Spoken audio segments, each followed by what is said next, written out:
My name is Mark. I play guitar in Suicide Silence, and you're watching Rock Metal News. Hey guys, this is Ron from YouTube's Rock and Metal News with a Rock and Metal News update. Heads up to fans of Iced Earth and Jon Schaffer, as Iced Earth founder and guitarist Jon Schaffer recently had a chat with Marc J, Victor, and Andy Marcantel of Attorneys on Retainer podcast to discuss his involvement in the January 6, 2021 riot at the U.S. Capitol and provide a client testimonial for the Attorneys for Freedom law firm.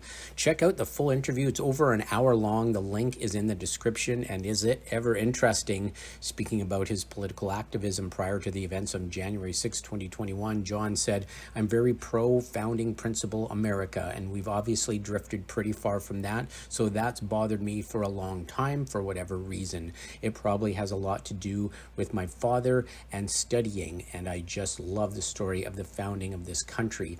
As imperfect as we are, it's the best, and we can be better. We can definitely be better than what we are now. I don't like to get into the left-right part of things because that's not where my passion is. It's pro-freedom, and I want our country and the world to get back to that, and that's what I've tried to express, and a lot of people have put me in a box of being a right-wing extremist, and that kind of stuff, and I don't consider freedom to be extreme."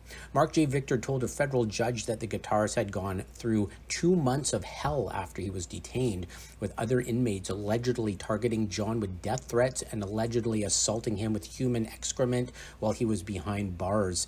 "It was intense," Jon said. "I mean, it was definitely intense. I was in general population for a couple days, but because I was all over the news, they moved me into solitary. I've been through a lot of intense things in my life, lived hardcore, being a teenager, splitting from home, starting a heavy metal band, and doing what you've got to do to make things happen.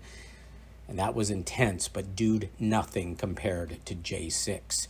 So check it out, and it's a very interesting interview. This is Ron from YouTube's Rock and Metal News. Thanks for tuning in.